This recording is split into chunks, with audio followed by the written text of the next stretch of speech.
Hello and अस्सलाम वालेकुम guys, hope you all are doing great. आप सब अच्छे से होंगे। तो we are doing the MCQ sessions on new pattern started by JKSSB. तो आज हमारा जो टॉपिक है इट इज़ वाइटल स्टैटिस्टिक्स। आज के टॉपिक में हम कुछ एमसीक्यूज़ देखेंगे जिससे आप लोगों को प्रैक्टिस हो जाएगी किस तरह से क्वेश्चंस पूछे जाते हैं। Then we will come up with MCQ sessions for the whole syllabus as well, जहाँ पे थोड़ा सा लेवल भी इंक्रीज़ हो जाएगा और आपको पता चल जाएगा कि क्वेश्चंस कैसे पूछे जाते हैं। सो बिना टाइम वेस्ट करें हम डायरेक्टली पहले क्वेश्चन पे आते हैं। क्वेश्चन नंबर 1 बिल्कुल सिंपल सा क्वेश्चन है, एक सादा सा क्वेश्चन है आपके सामने। द सैम्पल रजिस्ट्रेशन सिस्टम है सारा सिस्टम जो इंडिया में ऑप्ट किया जाता है, ठीक है, जहाँ पे रजिस्ट्रेशन होती है इवेंट्स की, कुछ खास इवेंट्स की जिसके बारे में आपको बताऊँगा। In India is primarily use to obtain the reliable estimates of. हमारा जो एसआरएस सिस्टम है इंडिया में ये ज़्यादातर किस चीज़ को देखता है? Option A is literacy and unemployment, sorry employment. Option B is births and death rates. Option C is migration rates only. Option D is income distribution. So हमारा जो इंडिया का एसआरएस सिस्टम है, सैम्पल रजिस्ट्रेशन सिस्टम, ठीक है, जो अभी हमारे यहाँ पे रूरल एरियाज़ में जो नए DOBs इश्यूज़ होते हैं, जहाँ पे डेथ सर्टिफिकेट्स और बर्थ सर्टिफिकेट्स इशू होते हैं, वो इसी हमारे एसआर सिस्टम में ही आता है। जहाँ पे हमारा जो रूरल एरियाज़ में ब्लॉक ऑफिस को इशू करते हैं और हमारे अर्बन एरिया में म्यूनसिपलिटीज़ उसको इशू करते हैं। तो ये ज़्यादातर डील करता है किसके साथ? बर्थ्स एंड डेथ रेट्स के साथ ये डील करता है आपका सैम्पल रजिस्ट्रेशन सिस्टम, ठीक है। सो क्वेश्चन नंबर 1 का जो आंसर है it is option B. I hope ये आप लोगों को पता है ऑलरेडी, ज़्यादा टफ इसमें है नहीं कुछ। चले आते हैं दूसरे क्वेश्चन पे। Which of the given statements are correct? आपने देखना है इनमें से दिए गए कौन कौन से स्टेटमेंट्स सही हैं। पहला स्टेटमेंट है आपके सामने, NRR यानी कि net reproductive rate and gross reproductive rate differs because NRR यानी कि हमारे पास जो नेट रिप्रोडक्टिव रेट है takes into account survival rate. Option B, if NRR is equal to 1 population will immediately double. Option, sorry, statement third is IIPS in Indian Institute of Population Sciences is located in Mumbai. Statement 4 is GFR, gross fertility rate, uses women of reproductive age as it is denominator. तो आपके पास 4 statements बताए गए हैं, आपने बताना है इनमें से कौन से स्टेटमेंट्स करेक्ट है। आपके पास 4 ऑप्शंस दिए गए हैं A, B, C and D। तो आपने एक एक स्टेटमेंट को देख के बताना है कि कौन कौन सा स्टेटमेंट सही है, ठीक है बेटा। तो चलें पहला स्टेटमेंट देखते हैं। NRR एंड GRR जो हमारे पास नेट रिप्रोडक्टिव रेट है और ग्रॉस रिप्रोडक्टिव रेट है, इनमें जो मेन डिफरेंस है ये है कि हमारे पास जो नेट रिप्रोडक्टिव रेट है it takes into account survival rate, ठीक है। तो पहला जो आपका ऑप्शन स्टेटमेंट है ये बिल्कुल सही है, क्योंकि NRR और GRR में सिर्फ इतना फ़र्क है कि ग्रॉस रिप्रोडक्टिव रेट में हम सर्वाइवल रेट को कंसिडरेशन में नहीं लेते हैं, लेकिन नेट रिप्रोडक्टिव रेट में सर्वाइवल रेट को हम कंसिडरेशन में लेते हैं। चलिए पहला स्टेटमेंट सही है। दूसरा, if NRR is equal to 1, अगर आपके पास NRR यानी कि नेट रिप्रोडक्टिव रेट 1 के बराबर आता है, पॉपुलेशन विल इमीडिएटली डबल। ये बिल्कुल गलत स्टेटमेंट है, क्योंकि अगर NRR 2 भी होगा तो इसका मतलब है ये रिप्लेसमेंट होता है, यानी कि दोनों पेरेंट्स को रिप्लेस करते हैं। यहाँ पे अगर NRR 1 है इसका मतलब है एक मदर सिर्फ अपने आप को ही रिप्लेस कर रही है, तो इमीडिएटली आपका पॉपुलेशन डबल होने के चांसेस बिल्कुल भी नहीं है, ठीक है। ये हमने ऑलरेडी पढ़ा है। आई होप इसमें आप लोगों को पूरी तरह से जो है कमांड है, इसमें ज़्यादा हमें डिस्कस करने की ज़रूरत भी नहीं है। तीसरा हमारे पास स्टेटमेंट है, इसके बारे में हमने पढ़ा है, Indian institute of population sciences, ये कहाँ पे लोकेटेड है? It is located in Mumbai. So this is the correct statement. Third statement आपका करेक्ट है, अभी तक आपका सिर्फ दूसरा स्टेटमेंट गलत है। चले आते हैं बेटा फोर्थ स्टेटमेंट पे। GFR जो हमारे पास जनरल फर्टिलिटी रेट है, सॉरी ग्रॉस फर्टिलिटी रेट है, uses women of reproductive age as it is denominator, ये इस्तेमाल करता है वुमेन ऑफ रिप्रोडक्टिव एज, ठीक है, क्योंकि हमारा जो ग्रॉस फर्टिलिटी रेट है ये देता है, ये हमें यहाँ इस तरह से हासिल होता है, लाइव बर्थ्स कितने हुए हैं, ठीक है, divided by, sorry births divided by हमारे पास जो पॉपुलेशन है वुमेन की, कौन सी एज की? 15 to 49 जो रिप्रोडक्टिव एज होती है, ठीक है, इसको हम 1000 से मल्टीप्लाई करते हैं तो this gives us gross fertility rate, ठीक है। तो ये बिल्कुल सही है, क्योंकि हमारे डिनोमिनेटर में है वुमेन ऑफ रिप्रोडक्टिव एज, ठीक है। तो ये आपका तीसरा, सॉरी फोर्थ स्टेटमेंट भी करेक्ट है। तो आपका जो करेक्ट ऑप्शन है it is 1, 3rd and 4th। तो फर्स्ट, थर्ड एंड फोर्थ आपके करेक्ट ऑप्शन है। So option B is the correct answer for question number 2, ठीक है बेटा। चलिए let's move to question number 3rd। I hope मैं तेज़ नहीं जा रहा हूँ, ये सारी चीज़ें आपने पढ़ रखी है, इसलिए मैं सिर्फ आप लोगों को वो जो है पॉलिश करने की कोशिश कर रहा हूँ, आपके जो आपने पढ़ा है उसी को पॉलिश करने की कोशिश कर रहा हूँ, ताकि आप लोगों को वो फिर से वो सारी चीज़ें याद आ जाए। चलिए क्वेश्चन नंबर 3 पे चलते हैं। Match the following. हमारे पास 2 कॉलम्स दिए गए हैं। फर्स्ट कॉलम इट सेज, हमारे पास पहला जो है क्रूड बर्थ रेट, दूसरा क्रूड डेथ रेट, तीसरा हमारे पास infant mortality rate, fourth is general fertility, sorry it is gross fertility rate, ये जनरल फर्टिलिटी रेट नहीं है, ग्रॉस फर्टिलिटी रेट। तो आपके पास ग्रॉस फर्टिलिटी रेट है, तो आपको इनको दूसरे कॉलम में कंपेयर करना है। ठीक है बेटा, चलिए पहला देखते हैं। हमारा जो क्रूड बर्थ रेट है ये किसके बराबर होता है, हमारे पास कितने बर्थ्स होते हैं पर 1000 पॉपुलेशन। तो ये हमें क्रूड बर्थ रेट देता है, क्योंकि यहाँ पे हम वोमेन की एज कंसिडरेशन में नहीं लेते हैं, लाइव बर्थ्स कंसिडरेशन में नहीं लेते हैं, सिर्फ बर्थ्स देते हैं कि कितने हैं आउट ऑफ 1000 पॉपुलेशन, तो उस हिसाब से हम यहाँ पे क्रूड बर्थ रेट, इसलिए इसको क्रूड भी कहते हैं। दूसरा हमारे पास क्रूड डेथ रेट है, जाहिर सी बात है इसका अपोजिट होगा बर्थ का, तो आपका जो क्रूड डेथ रेट है इट्स डेथ पर 1000 पॉपुलेशन। ठीक है, तो आपका जो फर्स्ट है वो मैच होता है बी के साथ, और आपका सेकंड जो है वो मैच होता है आपके सी के साथ। ठीक है, अभी तक अगर हम देखेंगे तो हमारे पास ए सही आ रहा है, ठीक है, और सेकंड सी के साथ मैच हो रहा है, ये भी सही है। चलिए तीसरा हमारे पास है infant mortality rate. Infant mortality rate मतलब यहाँ पे आपके जो 1 साल से कम की पॉपुलेशन के बच्चे हैं उनमें कितने डेथ्स होते हैं आउट ऑफ लाइव बर्थ्स, उसको हम कहते हैं इन्फेंट मोर्टेलिटी रेट। तो आपका जो थर्ड है ये किसके साथ मैच होता है, ए के साथ, ये भी बिल्कुल सही है। And the fourth is gross fertility rate, जो मैंने आपको बताया births 4000 women of reproductive age, जो हमने ऑलरेडी देखा, तो आपका फोर्थ डी के साथ मैच होता है। So option A is the correct answer for this. ठीक है, इससे क्या होगा, इससे आपको ये डेफिनेशंस भी याद रहेंगे, और आपको ये भी पता चल जाएगा कि कहाँ पे हमारे पास जो क्रूड बर्थ रेट है या हमारे पास ग्रॉस फर्टिलिटी रेट है, नेट रिप्रोडक्टिव रेट है, ये आपको कभी कभी कन्फ्यूजिंग भी लग सकते हैं। इसलिए इसको जो है थोड़ा सा जो रिवाइज करने के लिए मैंने इन एमसीक्यूज़ को यहाँ पे इंक्लूड किया है। ठीक है बेटा, चलिए आइए क्वेश्चन नंबर 4 पे। यहाँ पे आपके पास 2 कॉलम्स दिए गए हैं। कॉलम फर्स्ट में हमारे पास दिया गया है सेंसस, रजिस्ट्रेशन, सैम्पल सर्वे, एनालिटिकल मेथड। ठीक है, हमारे पास इनके डेफिनेशंस भी दी गई हैं, अपने इनको मैच करना है। चलिए बेटा चलते हैं। पहले हमारे पास सेंसस है। सेंसस मैंने आपको बताया ये कंप्लीट इन्यूमरेशन मेथड होता है। तो आपका सेंसस जो है ये किसके साथ, ए के साथ मैच होता है। दूसरा रजिस्ट्रेशन, रजिस्ट्रेशन जिसके बारे में अभी आपको मैं बता रहा था, सैम्पल रजिस्ट्रेशन सिस्टम, जिसमें हम जो है इवेंट्स को रजिस्टर करते हैं, डेथ्स और बर्थ्स को। तो ये आपके पास एक कंटिन्यूअस रिकॉर्डिंग इवेंट है। तीसरा हमारे पास है सैम्पल सर्वे, जहाँ में हम पूरे पॉपुलेशन को कंसिड्रेशन में नहीं लेते हैं, बल्कि कुछ सिलेक्टेड यूनिट्स को हम जो है कंसिड्रेशन में लेते हैं, उसी को हम कहते हैं सैम्पल सर्वे। तो ये हमारे पास हुआ data collected from selected units. इसके बाद एनालिटिकल मेथड क्या होता है, एस्टिमेशन यूजिंग मैथमेटिकल मॉडल्स। हम मैथमेटिकल मॉडल्स को ये इस्तेमाल करके कुछ एस्टिमेशन अगर करते हैं उसको हम एनालिटिकल मेथड्स कहते हैं। ठीक है, तो ये आपका पहला जो है ये ए के साथ मैच होता है, तो हमारे पास ये 2 ऑप्शन आते हैं। दूसरा हमारा रजिस्ट्रेशन है, ये हमारे पास बी के साथ मैच होता है, तो ये हो गया फिर। ठीक है, तीसरा हमारे पास सैम्पल सर्वे है, रिकॉर्डिंग ऑफ सेलेक्टेड यूनिट्स। ठीक है, तो हमारे पास तीसरा जो है डी के साथ मैच होता है। इसी तरह एनालिटिकल मेथड जो है एस्टिमेशन होता है मैथमेटिकल मॉडल के थ्रू, तो ये हमारे पास फोर्थ सी के साथ मैच होता है। So option B is the correct answer for this. ठीक है, इससे आपको अगर ऐसे ऑप्शंस आपको मिलते हैं तो आपको आसानी होती है फिर चूज़ करने में, क्योंकि 1-2 जो है अगर आप उनको ट्रेस आउट कर सकते हैं तो आपका आंसर डायरेक्टली यहाँ पे निकल सकता है। ठीक है, चलिए आइए बेटा क्वेश्चन नंबर 5 पे। क्वेश्चन नंबर 5 हमारे पास इसी तरह कॉलम बेस्ड, जैसे आपने देखा कि एसएसबी जो नए पैटर्न पे क्वेश्चंस पूछते हैं, ज़्यादातर ऐसे ही क्वेश्चन पूछे जाते हैं या फिर स्टेटमेंट बेस्ड क्वेश्चंस पूछे जाते हैं। इसलिए मैंने इनको इंक्लूड करने की कोशिश की है ताकि आपका एक रिदम भी बने। जब हम आगे आपके लिए कुछ एमसीक्यू सेट्स लेके आएंगे, फुल लेंथ टेस्ट जिसमें आपके सारे टॉपिक्स को जो है इंक्लूड किया जाएगा, ठीक है, टच किया जाएगा, तो उसमें आपको पता चल जाएगा कि लेवल भी हम बढ़ाएंगे। अभी मैं आपको इसके लिए रेडी कर रहा हूँ। चलिए आए हैं क्वेश्चन नंबर 5 के लिए बेटा। क्वेश्चन नंबर 5 है आपके सामने, कॉलम्स दिए गए हैं 2 कॉलम्स। फर्स्ट कॉलम में हमारे पास पहला जो है वो है फर्टिलिटी, इसके बाद आता है हमारे पास मॉर्टिलिटी, तीसरा आता है हमारे पास न्यूट्रलिटी, इसके बाद फोर्थ हमारे पास आता है मॉर्बिडिटी।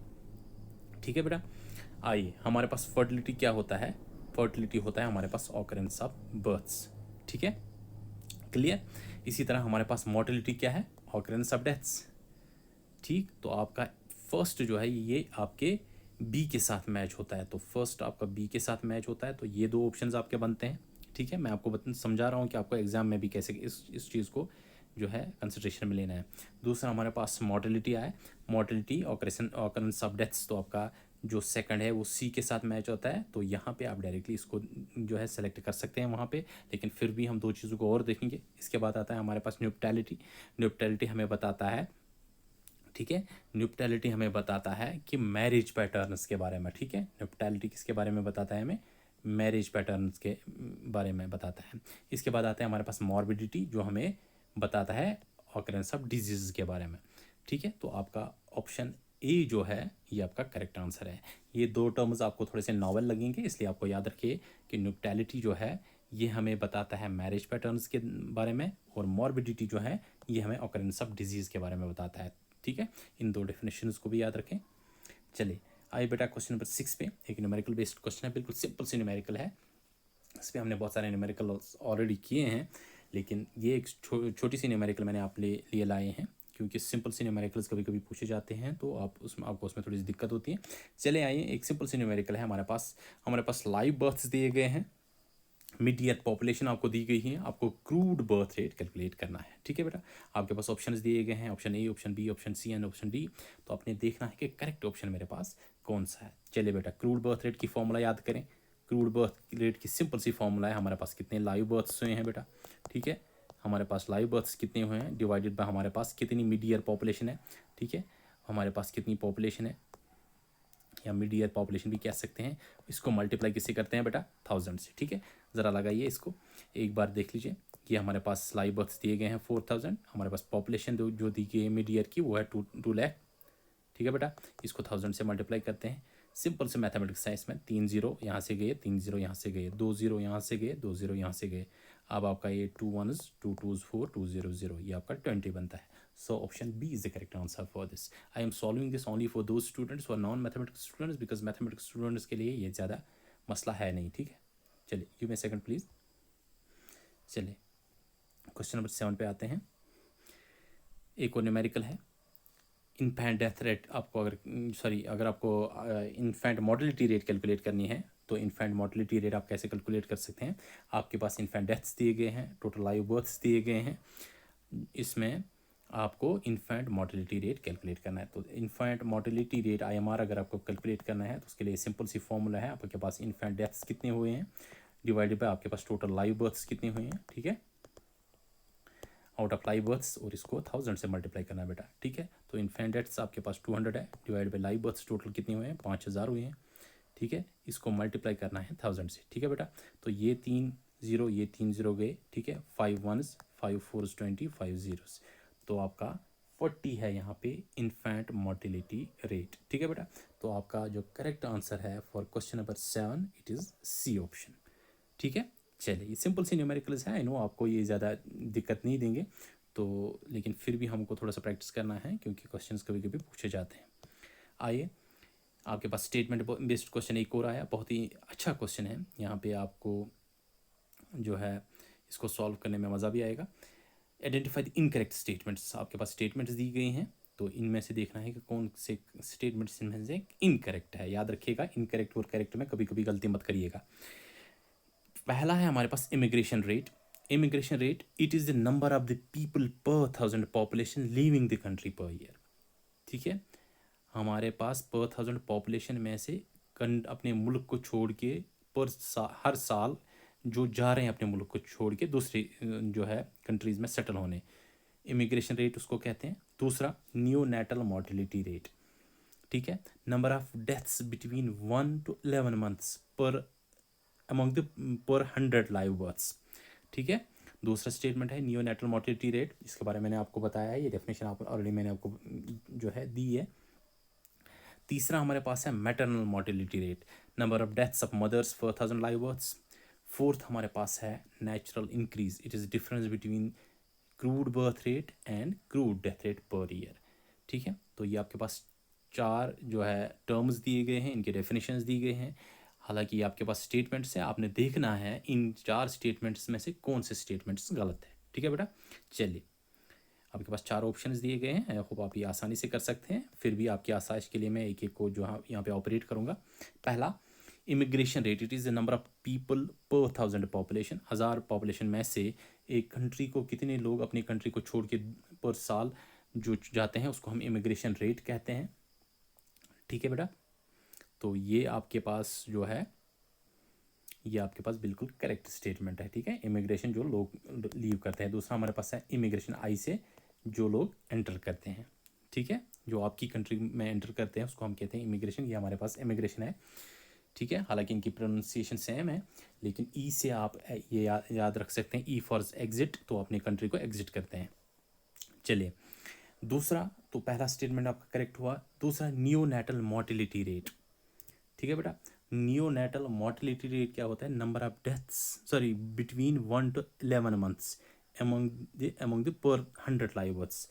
100 लाइव बर्थ्स में से आपके पास जो है कितने लोग 1 से 11 महीने, कितने बच्चे 1 से 11 महीने के बीच जो उनकी डेथ होती है पर 100 लाइव बर्थ्स में से, उसको हम कहते हैं नियोनेटल मोर्टिलिटी रेट। देखिए यहाँ तक तो डेफिनेशन बिल्कुल सही है।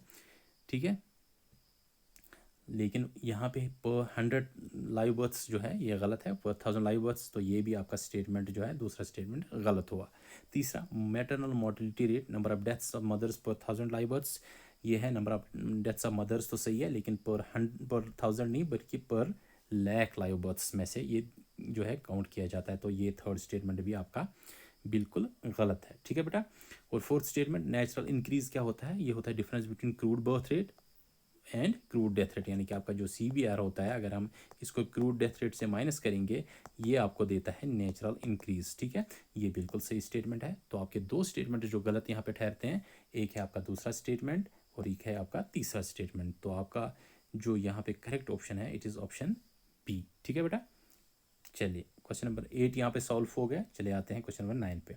एक छोटी सी न्यूमेरिकल है, इसे आपको थोड़ा सा याद भी आ जाएगा जब मैंने आपको नेट रिप्रोडक्टिव रेट पढ़ाया था। कैलकुलेट नेट रिप्रोडक्टिव रेट, आपको NRR कैलकुलेट करना है if the gross reproductive rate is 1.6। आपके पास ग्रॉस रिप्रोडक्टिव रेट दिया गया है, मोर्टिलिटी रेट भी दिया गया है, तो आपने यहाँ पे कैलकुलेट करना है नेट रिप्रोडक्टिव रेट, यानी कि आपको NRR कैलकुलेट करना है। ठीक है बेटा, तो आपके पास ऑप्शंस दिए गए हैं 1.28, 0.32 देन 1.6 एंड डी हमारे पास नन ऑफ द अबव है। ठीक है बेटा, आइए तो आपके पास नेट रिप्रोडक्टिव रेट के लिए फॉर्मूला जो है, जब भी आपको नेट रिप्रोडक्टिव रेट कैलकुलेट करना होगा तो उसके लिए आपको ग्रॉस रिप्रोडक्टिव रेट अगर दिया गया है उसको मल्टीप्लाई करना है सर्वाइवल रेट से। अब क्वेश्चन ये राइज होता है कि सर यहाँ पे हमारे पास सर्वाइवल रेट तो दिया गया है, नहीं दिया गया है, तो सिर्फ मोर्टिलिटी रेट दिया गया है। तो मैंने आपको बताया था सर्वाइवल रेट जब भी आपको कैलकुलेट करना होगा, अगर आपके पास ये 0 पॉइंट समथिंग है तो इसको 1 में से माइनस कर लीजिए, आपको जो है यहाँ पे सर्वाइवल रेट मिल जाएगा। तो 1 माइनस आपके पास जो मोर्टिलिटी रेट है ये आपको सर्वाइवल रेट देगा। तो आपके पास 1 माइनस मोर्टिलिटी रेट दिया गया है इट इज़ 0.2, तो आपके पास सर्वाइवल रेट कितना बना बेटा? 0.8।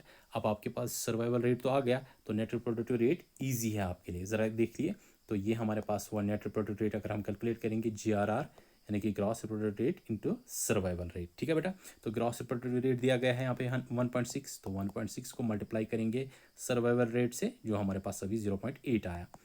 अब बहुत सारे नॉन मैथमेटिक्स स्टूडेंट्स को लगेगा कि सर ये मुश्किल है, अब इसमें हमारे पास कैसे सॉल्व करेंगे? तो सिंपल है, जब भी आपको इस तरह का क्वेश्चन पूछे जाएगा जहाँ पे डेसिमल्स आते हैं तो कुछ नहीं करना है, इसको जो है ऊपर भी 10 से मल्टीप्लाई करना है, नीचे भी 10 से मल्टीप्लाई करना है। अगर हम इसको भी 10 से मल्टीप्लाई करेंगे तो हमारे पास नीचे भी 100 आ जाएगा। ठीक है, यानी कि हम 1.6 और 0.8 को इसको भी एक सेकेंड मैं इसको फिर से यहाँ पे आपको क्लियर करता हूँ। ठीक है, तो हमारे पास GRR जो है इसको SR यानी कि सर्वाइवल रेट से मल्टीप्लाई करेंगे, ये हमें देता है नेट रिप्रोडक्टिव रेट। अब आपके पास GRR कितना आया? 1.6 अभी हमने देखा, और सर्वाइवल रेट कितना आया था हमारे पास? 1 माइनस 0.2 0.8। तो इसको क्या करेंगे हम 1.6, ठीक है 1.6 डिवाइडेड बाई 10 करेंगे। ठीक है, डिवाइड भी 10 करेंगे, मल्टीप्लाई भी 10 करेंगे। ठीक है, इंटू 0.8 डिवाइड भी 10 करेंगे, मल्टीप्लाई भी 10 करेंगे। ठीक है बेटा, तो देख लीजिए ये आपके पास कितना बनता है, ये आपके पास बनेगा 16, 10 से मल्टीप्लाई करके डिवाइडेड बाई 10, ये आपके पास बन जाएगा 8, जब इसको 10 से मल्टीप्लाई करेंगे डिवाइडेड बाई 10। ठीक है, अब आसान हो गया। तो 8 6 48, तो ये आपके पास 8 आया। ठीक है, 8 1 8, और आपके पास 4 पहले ही थे, तो 1 2 8 आ गया आपके पास। ठीक है, 8 और 4 हो गए 12, डिवाइड बाई 10, 10 कितना हुआ, 100 हो गया। ठीक है, तो यहाँ पे आप इसको कैसे सॉल्व करेंगे, जितने आपके पास जीरो होंगे तो यहाँ से गिन के उतने डिजिट्स के बाद आपने जो है डेसिमल लगाना है। तो यहाँ पे 2 हमारे पास जीरोज़ हैं, तो पहला ये हो गया, दूसरा ये हो गया, तो 2 के बाद डेसिमल आ जाएगा। 1.2428 is the answer for this. ये उन बच्चों के लिए हैं जिनको मैथमेटिक्स में थोड़ा सा हार्ड टाइट है, उनको भी मुझे जो है कंसिडरेशन में लेना है। जो मैथमेटिक्स स्टूडेंट्स हैं उनके लिए तो ईजी है, वो डायरेक्टली कर सकते हैं। ठीक है बेटा, चलिए आपके पास जो करेक्ट आंसर आया वो है 1.28। अब आपको याद रखना है, जब भी आपके पास ग्रॉस रिप्रोडक्टिव रेट दिया गया है और आपके पास सर्वाइवल रेट दिया गया है, तो डायरेक्टली आप नेट रिप्रोडक्टिव रेट जो है कैलकुलेट कर सकते हैं। If net reproductive rate is to be calculated, gross reproductive rate is given and mortality rate is given, you can calculate the survival rate as well। ठीक है बेटा, चलिए आते हैं क्वेश्चन नंबर 10 पे। क्वेश्चन नंबर 10 बहुत इंटरेस्टिंग क्वेश्चन है। हमारे पास दो लिस्ट्स यहाँ पे दिए गए हैं, दो कॉलम्स दिए गए हैं, आपने इनको मैच करना है। ठीक है बेटा, तो पहला हमारे पास है GFR, ग्रॉस फर्टिलिटी रेट। दूसरा हमारे पास है ASFR, जिसको हम कहते हैं एज स्पेसिफिक फर्टिलिटी रेट। तीसरा हमारे पास है इन्फेंट मोर्टिलिटी रेट IMR, और फोर्थ हमारे पास है ग्रॉस रिप्रोडक्टिव रेट। ठीक है बेटा, चलिए आइए, पहला हमारे पास है gross fertility rate. Gross fertility rate में हम कुछ भी कंसिडरेशन में नहीं लेते हैं, बल्कि वुमेन की जो है हमारे पास होती है रिप्रोडक्टिव एज, उसको कंसिडरेशन में लेते हैं। नंबर ऑफ लाइव बर्थ्स पर 1000 women in the age group of, in the reproductive age group. ठीक है, जो रिप्रोडक्टिव एज ग्रुप में लाइव बर्थ्स होते हैं पर 1000 वुमेन, उसको हम कहते हैं ग्रॉस फर्टिलिटी रेट, और कोई चीज़ हम कंसिडरेशन में नहीं लेते हैं। दूसरा एज स्पेसिफिक जो हमारे पास फर्टिलिटी रेट है, इसमें हम देखते हैं लाइव बर्थ्स कितने हुए किसी खास एज ग्रुप में। ज़रा देख लीजिए यहाँ पे, लाइव बर्थ्स पर 1000 women in that age group, किसी खास एज ग्रुप में कितने लाइव बर्थ्स होते हैं पर 1000 वुमेन में, उसको हम कहते हैं बेटा एज स्पेसिफिक फर्टिलिटी रेट। ठीक है, इसके बाद हमारे पास है infant mortality rate. Infant mortality rate क्या हुआ, कितने इन्फेंट्स की डेथ होती है out of live births per year, out of 1000 live births per year, तो ये आपका इन्फेंट मोर्टिलिटी रेट हुआ। ठीक है, इसके बाद हमारे पास आता है gross reproductive rate. Gross reproductive rate में दो चीज़ें हम कंसिडरेशन में लेते हैं, एक तो रिप्रोडक्टिव एज लेते हैं, उसके बाद हम देखते हैं एवरेज नंबर ऑफ डॉटर्स। ठीक है, जो जनते हैं, एवरेज नंबर ऑफ डॉटर्स की जो बर्थ होती है, उसको भी कंसिडरेशन में लेते हैं ग्रॉस रिप्रोडक्टिव रेट में। याद रखिए, ग्रॉस फर्टिलिटी रेट और ग्रॉस रिप्रोडक्टिव रेट में सिर्फ इतना फ़र्क है, दोनों में हम रिप्रोडक्टिव एज को कंसिडरेशन में लेते ही लेते हैं, लेकिन ग्रॉस रिप्रोडक्टिव रेट में हम यहाँ पे देखते हैं कितने डॉटर्स की डेथ, सॉरी कितने डॉटर्स की बर्थ हुए हैं, कितने डॉटर्स जो है एक वुमेन ने जन्मी है।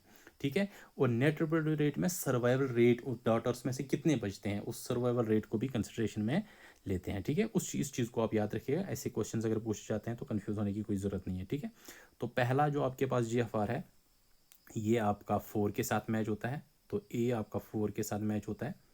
ठीक है बेटा, तो A आपका 4 के साथ मैच होता है। दूसरा हमारे पास जो है, दूसरा हमारे पास B है एज स्पेसिफिक, तो ये आपके पास 2 के साथ मैच होता है।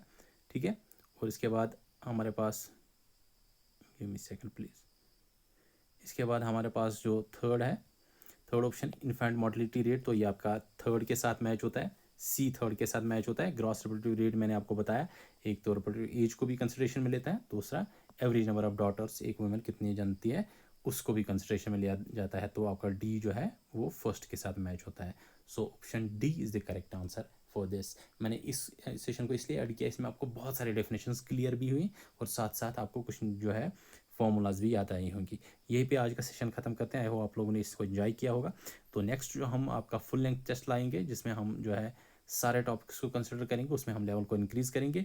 बस ये एक सेशन था जिसमें मैंने आपको पहले भी कहा था, मैं रेडी कर रहा हूँ आपको नए पैटर्न के लिए। चलिए मिलते हैं नेक्स्ट सेशन में। आप लोगों से यही से इजाज़त लेता हूँ, अपना अच्छे से ख्याल रखिएगा।